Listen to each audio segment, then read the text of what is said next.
إن الحمد لله نحمده تعالى ونستعينه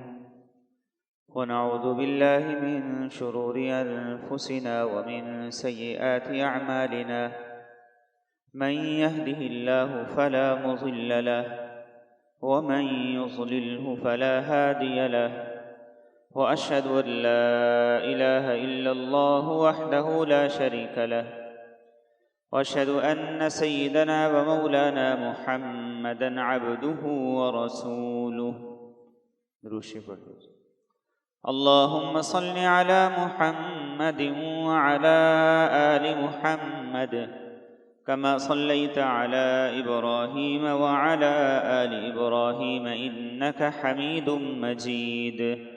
اللهم بارك على محمد وعلى آل محمد كما باركت على إبراهيم وعلى آل إبراهيم إنك حميد مجيد۔ ربیع الاول کا مہینہ اہل ایمان کے لیے بہار کا مہینہ ہوتا ہے، اور یہ بہار دلوں کی بہار ہے، ایمان کی بہار ہے۔ اس مبارک مہینے میں نبی رحمت صلی اللہ تعالی علیہ وآلہ وسلم کی ذات مبارکہ کے ساتھ اپنے تعلق کی تجدید، ایمان کی تجدید اور آپ کے ساتھ کیے گئے عہد وفا کی تجدید کا اہل ایمان کو موقع ملتا ہے۔ اور ربیع الاول کا مہینہ، اس مہینے میں نبی رحمت صلی اللہ علیہ وسلم کی ولادت باسعادت ہوئی، آپ اس دنیا کے اندر تشریف لائے، اور اسی مہینے میں اللہ رب العزت نے دنیا کو ایک عالمی نبی بھیج کر آفاقی پیغام دیا۔ تو اس مہینے میں پوری دنیا کے اندر نبی رحمت صلی اللہ علیہ وسلم کی میلاد کا، آپ کی ولادت کا، آپ کی آمد کا، آمد کے مقصد کا، ان ساری چیزوں کا مختلف انداز سے تذکرہ اور ذکر ہوتا ہے۔ سارا سال ہوتا ہے، ہر اذان میں ہوتا ہے، ہر نماز میں ہوتا ہے، لیکن اس مہینے میں چونکہ نبی رحمت صلی اللہ علیہ وآلہ وسلم کی ولادت باسعادت ہے، اس لیے اس مہینے میں زیادہ اہتمام سے، زیادہ عقیدت اور محبت سے اور جذبات کی وابستگی سے ہوتا ہے، اور یہ ہونا بھی چاہیے، اس لیے کہ قرآن کریم کی کئی آیات ہمیں اس بات کی طرف متوجہ کرتی ہیں کہ اللہ تعالیٰ کی جو نعمتیں ہیں ان نعمتوں کا تذکرہ بھی ہو اور ان نعمتوں کا شکر بھی ہو۔ بنی اسرائیل سے اللہ تعالیٰ کا خطاب ہے، یا بنی اسرائیل اذکروا نعمتی التی انعمت علیکم، کہ بنی اسرائیل جو نعمتیں، جو احسانات میں نے تم پر کیے ہیں، ان نعمتوں کا، ان احسانات کا تذکرہ کرو۔ اور چھوٹی نعمتوں کا تذکرہ ہے تو کائنات کی سب سے عظیم نعمت، جو ساری نعمتوں کا واسطہ اور وسیلہ ہے، وہ نبی رحمت صلی اللہ تعالی علیہ وآلہ وسلم کی ذات مبارکہ۔ تو آپ کی ذات مبارکہ کا تذکرہ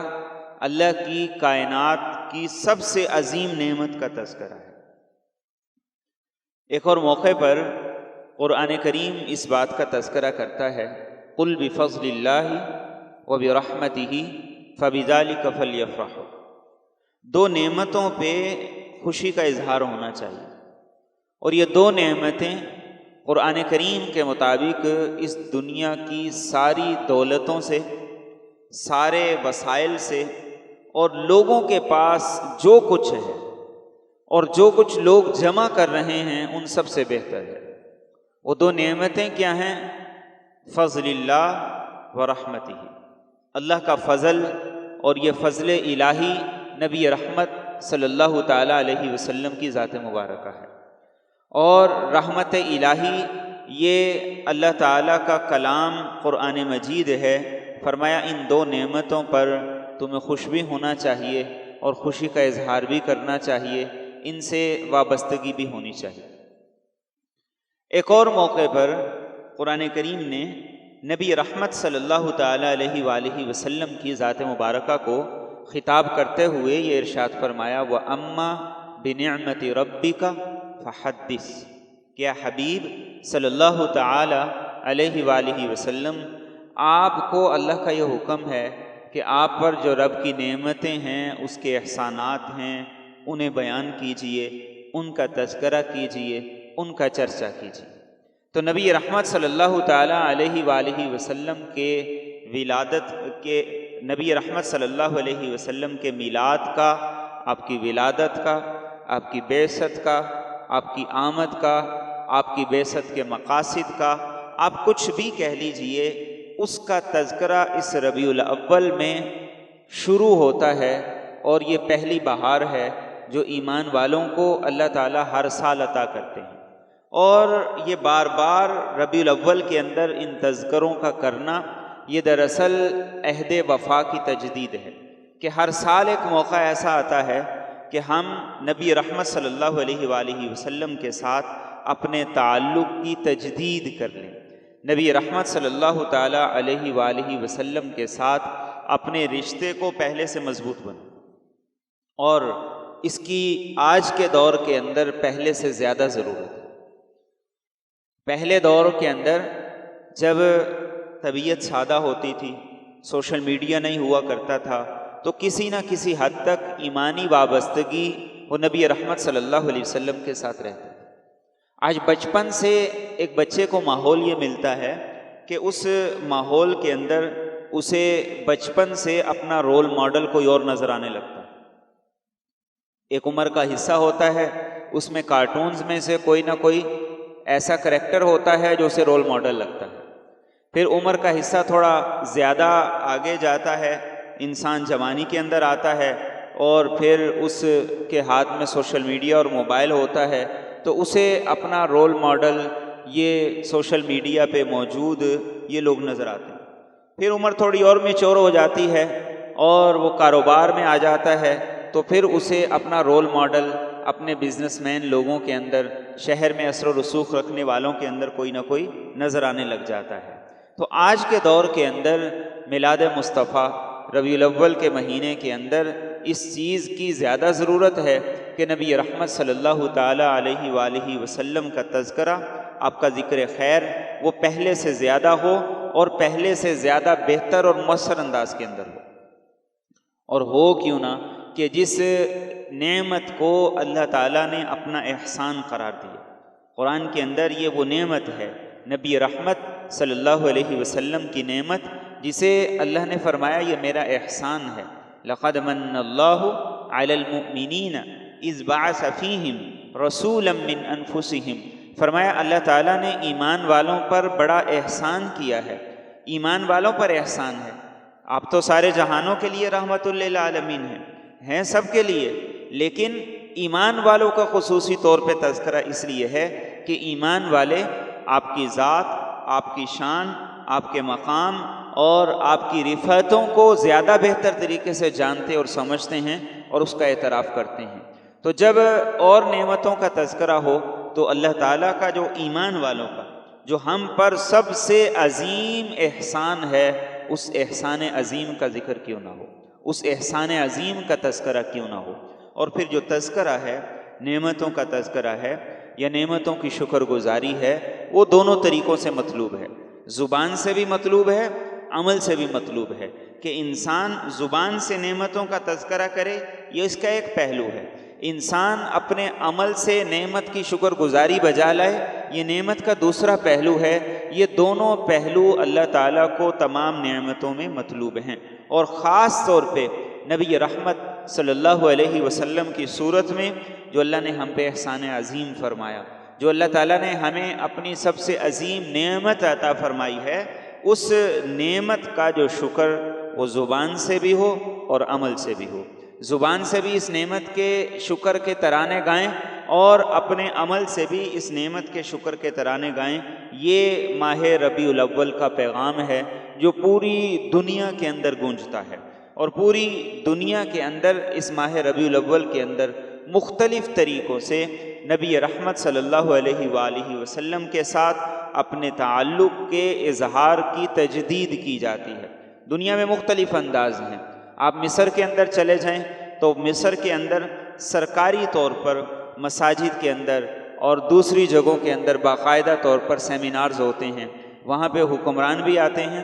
عوام بھی آتی ہے، اور سب لوگ اکٹھے ہو کے نبی رحمت صلی اللہ علیہ وآلہ وسلم کا تذکرہ کرتے ہیں، اور تذکرہ کرنے کے بعد عوام اور خواص سب ایک چھت کے نیچے جمع ہوتے ہیں، اور اس کے بعد کوئی شرینی کوئی مٹھاس تقسیم کرتے ہیں۔ آپ ترکی کے اندر چلے جائیں، ترکی کی مساجد کے اندر مولد شریف پڑھا جاتا ہے، یہ 500 اشعار پر مشتمل ایک پورے کا پورا قصیدہ ہے، ایک ایک شعر پڑھا جاتا ہے جس میں میرے اور آپ کے نبی کی زندگی ہے، ہر شعر کے بعد سننے والے درود و سلام پڑھتے ہیں۔ آپ سوڈان کے اندر چلے جائیں، ان کے انداز کے اندر روحانیت نظر آتی ہے، سادگی ہے۔ وَطَلَعَ الْبَدْرُ عَلَيْنَا مِن ثَنِيَّاتِ الْوَدَاعِ وَجَبَ الشُّكْرُ عَلَيْنَا مَا دَعَا لِلَّهِ دَاعٍ۔ وہ اس قصیدے کو بڑی محبت کے ساتھ، سادگی کے ساتھ، وارفتگی کے ساتھ پڑھتے ہیں، اور اس کے علاوہ اپنی زبان کے اندر جو ہیں وہ بھی پڑھتے ہیں۔ آپ مراکش کے اندر چلے جائیں، ان کا میلاد کا طریقہ سب سے خوبصورت ہے۔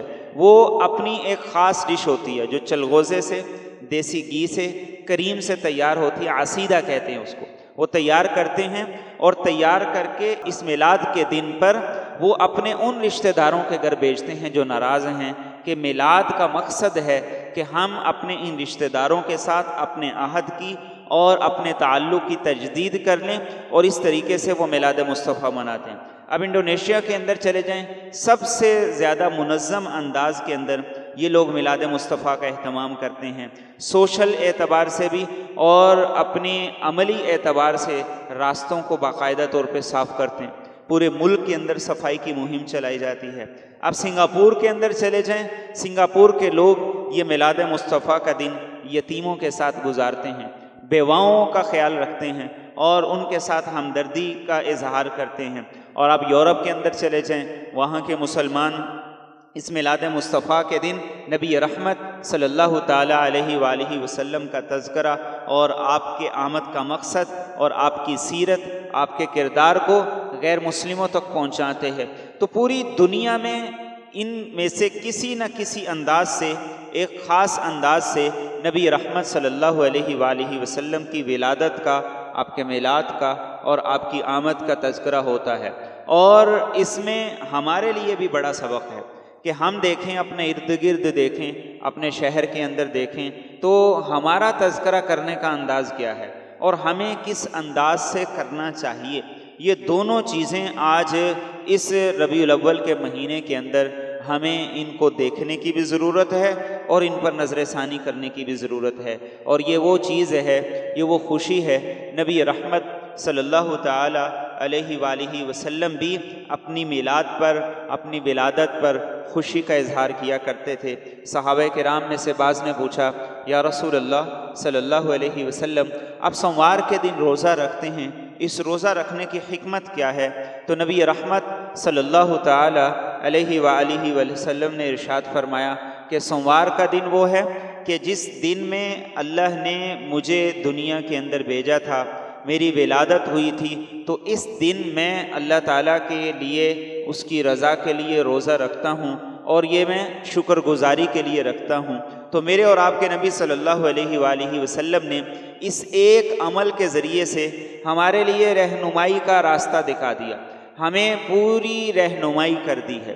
اور اس کے اندر سبق دے دیے ہیں کہ پوری دنیا میں مسلمان جہاں بھی اپنے نبی کے نام سے میلاد منائیں، تذکرہ کریں، تو اپنے نبی کے اس عمل کو سامنے رکھیں۔ اس عمل کو جب سامنے رکھیں گے تو پہلا پہلو اس کے اندر یہ سامنے آتا ہے کہ میلاد اس عمل کے ذریعے سے منائی جائے جو عبادت ہو، اور عبادت کیا کرتی ہے؟ انسان کو اللہ سے قریب کرتی ہے۔ تو پہلا پہلو اس سے یہ نکلتا ہے کہ میلاد منانے کا طریقہ وہ ہو کہ جس کے اندر عبادت کا پہلو ہو۔ دوسری چیز، میرے اور آپ کے نبی صلی اللہ علیہ وآلہ وسلم نے عبادت کے تمام امور میں سے روزے کا انتخاب کیا۔ روزے کا انتخاب کس لیے کیا؟ اس لیے کہ روزے کے اندر دوسرا پہلو انسان کی اپنی ذاتی اصلاح ہے۔ روزے کے اندر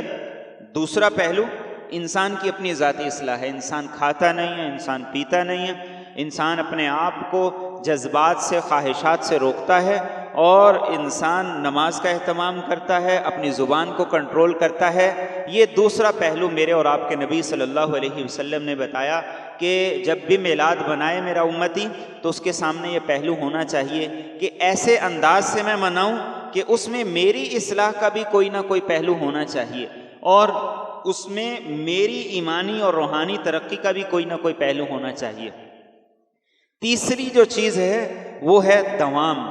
استقامت، مسلسل کسی عمل کو کرنا. میرے اور آپ کے نبی صلی اللہ علیہ وآلہ وسلم ہر سوموار کو روزہ رکھا کرتے تھے اس میلاد مسعود کی خوشی کے اندر. تو ہمیں بھی یہ چاہیے کہ ہم اس ربیع الاول سے تجدید عہد کریں کہ ہم صرف اس ربیع الاول تک محدود نہیں رہیں گے. کوئی ایک سنت اپنی زندگی کے اندر ایسی زندہ کر لیں جسے ہم اپنی ساری زندگی کے لیے لازم پکڑ لیں. کوئی ایک چھوٹا سا عمل ایسا اپنی زندگی کے اندر لازم پکڑ لیں جسے ہم اپنی زندگی کے آخر تک لے کر چلیں. یہ ہے اس کے اندر ایک تیسرا پیغام. اور سب سے بڑا جو پیغام ہے میرے اور آپ کے نبی کے طریقہ عمل کے اندر وہ کیا ہے؟ وہ اپنے آپ کو ریاکاری، دکھلاوے، نمود و نمائش سے بچانا ہے. یہ روزے کے اندر سب سے بڑا پیغام یہ ہے. اللہ کے رسول صلی اللہ علیہ وآلہ وسلم نے اس کے ذریعے سے امت کو پیغام دیا کہ میلاد ضرور منانا، عبادت کے طریقے سے منانا، مستقل اہتمام اور دوام کے ساتھ منانا،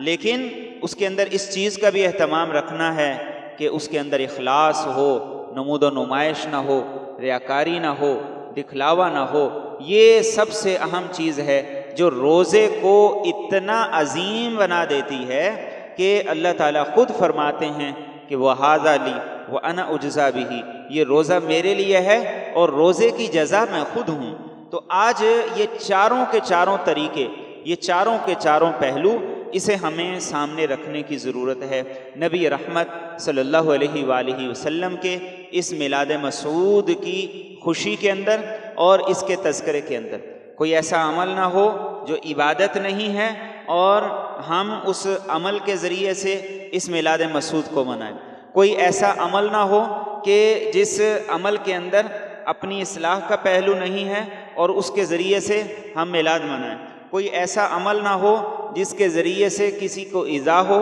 کسی کو تکلیف ہو. ہم کسی ایسے عمل سے اپنے نبی کو اور اپنے رب کو راضی نہیں کر سکتے. کوئی ایسا عمل نہ ہو جس کے اندر نمود و نمائش ہو، دکھلاوا ہو، ریاکاری ہو. ایسے عمل سے نہ ہم رب کو راضی کر سکتے ہیں، نہ ایسا عمل ہماری ذات پہ کوئی اثر رکھے گا، اور نہ ہی ایسے عمل سے ہمارے معاشرے کے اندر کوئی اثر پیدا ہوگا. تو آج اس بات کی ضرورت ہے کہ ہم ان ساری کی ساری چیزوں کو سامنے رکھ کے نبی رحمت صلی اللہ علیہ وآلہ وسلم کی ولادت باسعادت پر خوشی کا اظہار کریں. اور اس خوشی کے اظہار کے کئی طریقے ہیں جن پہ ہم عمل کر سکتے ہیں.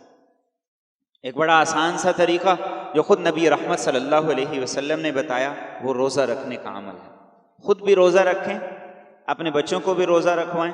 پورا گھر روزہ رکھے. اس لیے روزہ ہے اس لیے کہ یہ میلاد منانے کا وہ طریقہ ہے جیسے میرے نبی نے منایا، اور یہ میلاد منانے کا وہ طریقہ ہے جیسے میرے نبی نے کر کے دکھایا. اور پھر اس عمل کے اندر اگر دوام آ جائے تو کیا ہی بات ہے. میرے اور آپ کے نبی صلی اللہ علیہ وآلہ وسلم ہر سوموار کو روزہ رکھتے تھے. آج کتنے لوگ ایسے ہیں، نوجوان بھی ہیں، مرد بھی، عورتیں بھی، جو ایک ڈائٹ پلان پہ چل رہے ہیں. تو روزے سے اچھا ڈائٹ پلان اور کون سا ہو سکتا ہے؟ اور اس کے اندر صرف ڈائٹ پلان نہیں ہے بلکہ روحانیت بھی ہے، اور انسان کی اللہ کے ساتھ تعلق کی تجدید بھی ہے اور اصلاح بھی ہے. تو سب سے بہترین پہلو یہ ہے. دوسرا پہلو یہ ہے کہ ہم کسی کا قرض ادا کر دیں، تھوڑا ہو یا زیادہ ہو، خاموشی کے ساتھ کسی کا قرض ادا کر دیں. تیسرا پہلو یہ ہے کہ ہم کسی کو راشن ڈال کے دے دیں. ایک چوتھا پہلو یہ ہے کہ لوگوں کو کھلائیں اور ان کے گھروں تک ہم کھانے پینے کا سامان پہنچائیں. اور اس کا یہ تو سارے کے سارے پہلو ہیں جو وقتی بھی ہیں، عبادت ہے ان کے اندر، لیکن ایک عارضی سبق اپنے اندر رکھتے ہیں. سب سے بڑا پہلو میلاد منانے کا یہ ہے کہ آج ہم اپنے بچوں کو، اپنے نوجوانوں کو یہ باور کروا دیں کہ ہمارے لیے رول ماڈل صرف اور صرف ہمارے نبی کی ذات ہے۔ یہ سب سے بڑا میلاد منانے کا پہلو ہے۔ آج ہم معاشی اعتبار سے، سیاسی اعتبار سے بحران کا شکار ہیں، تو ہماری ذمہ داری ہے ہم ایسے اقدامات کریں جن سے یہ پتہ چلے کہ معاشی بحران کا حل بھی، سیاسی بحران کا حل بھی، ہمارے اخلاقیات بھی، ہمارا معاشرہ بھی، اس کی بقا وہ صرف اور صرف نبی رحمت صلی اللہ تعالیٰ علیہ وآلہ وسلم کی ذات مبارکہ کی اتباع کے اندر۔ تو اس طرح کے جو کام ہیں، ان کاموں کے ذریعے سے ہمیں اللہ کا قرب بھی ملے گا، سنت کی اتباع بھی ملے گی، اور ہمارے عہد کی تجدید بھی ہوگی۔ اور یہی ہمارا مقصد میلاد ہونا چاہیے کہ ہم نبی رحمت صلی اللہ تعالیٰ علیہ وآلہ وسلم کا میلاد اس انداز سے منائیں، اور اپنے گھروں کے اندر چھوٹی چھوٹی نشستیں رکھیں۔ آپ خود بیٹھیں، آپ کسی کو دعوت نہ دیں، آپ خود بیٹھیں، اپنے بچوں کو بٹھائیں، ان سے اپنے نبی کے بارے میں سوال کریں، پھر انہیں اپنے نبی کے بارے میں بتائیں، اپنے نبی کی جد و جہد اور محنت کے بارے میں بتائیں، اور ان کی زندگی، ان کے لائف سٹائل کے بارے میں بتائیں، تاکہ ان کے اندر نبی رحمت صلی اللہ تعالیٰ علیہ وآلہ وسلم کی محبت پیدا ہو۔ انہیں بتائیں کہ ہمارے نبی چلتے کیسے تھے، بیٹھتے کیسے تھے، گفتگو کیسے فرماتے تھے، آپ کا تبسم کیسا ہوتا تھا، آپ کے اخلاق کیسے ہوا کرتے تھے، رویہ اور سلوک کیسا ہوتا تھا، بڑوں کے ساتھ کیسا ہوتا تھا، چھوٹوں کے ساتھ کیسا ہوتا تھا۔ یہ ہے اصل میلاد مصطفیٰ صلی اللہ تعالی علیہ وآلہ وسلم، جس کی ہمیں ضرورت ہے۔ اور اس میں سب سے بڑا جو پہلو ہے، سب سے بڑا پہلو ہے کہ اس عمل کے ذریعے سے ہم اس مقصد تک جائیں گے جس مقصد کے لیے میرے اور آپ کے نبی کی ولادت ہوئی ہے۔ ہم اس مقصد تک پہنچیں گے جس مقصد سے آپ کا پیغام دنیا کے اندر جائے گا، اور یہی اصل مقصد ہے نبی رحمت صلی اللہ تعالی علیہ وآلہ وسلم کی ولادت باسعادت۔ اور ہمیشہ تاریخ کے اندر مختلف انداز سے آپ صلی اللہ علیہ وسلم کے میلاد منایا گیا۔ شاہ عبد الرحیم رحمہ اللہ تعالی، ہمارے بر صغیر کے اندر قرآن کا جو سب سے پہلا ترجمہ ہوا تھا وہ شاہ ولی اللہ محدث دہلوی نے کیا۔ یہ فارسی کے اندر پہلا ترجمہ تھا، اور ہمارے بر صغیر کے اندر حدیث کی ترویج اور اشاعت میں سب سے زیادہ جو نام تھا وہ شاہ ولی اللہ محدث دہلوی کا تھا۔ اور پھر قرآن کا سب سے جو پہلا اردو ترجمہ تھا شاہ رفیع الدین کا ترجمہ تھا، جو آج بھی بڑا معروف بھی ہے، بڑا مقبول بھی ہے۔ تو شاہ ولی اللہ محدث دہلوی، ان کے والد شاہ عبد الرحیم رحمہ اللہ تعالی، وہ کہتے ہیں کہ میرا معمول تھا کہ میں ہر سال نبی رحمت صلی اللہ علیہ وسلم کے میلاد کی خوشی میں کچھ نہ کچھ صدقہ کیا کرتا تھا، لوگوں پہ خرچ کیا کرتا تھا۔ پھر ایک سال ایسا آیا کہ اس سال میں میرے پاس کچھ بھی نہیں تھا، حالات ایسے ہو گئے کہ گھر میں کھانے پینے کو بھی کچھ نہیں تھا۔ کہتے اب میں پریشان ہوا کہ اب کیا کروں، ہر سال نبی رحمت صلی اللہ علیہ وسلم کی میلاد کی خوشی میں، آپ کی میلاد مسعود آمد کی خوشی کے اندر میں کیا کرتا تھا، اب کیا کروں؟ تو وہ کہتے میں نے گھر ٹٹولا، اور گھر ٹٹول کے تو مجھے کچھ تھوڑے سے چنے مل گئے اور گڑ کا کچھ ٹکڑا مل گیا۔ کہتے ہیں میں نے وہ چنے رکھے، ان کے اوپر گڑ ڈالا اور وہ میں نے بانٹ دیا۔ رات کو خواب میں نے نبی رحمت صلی اللہ تعالی علیہ وآلہ وسلم کو دیکھا، آپ تشریف فرما ہیں، اور آپ کے سامنے وہی چنے جو میں نے تقسیم کیے تھے رکھے ہوئے۔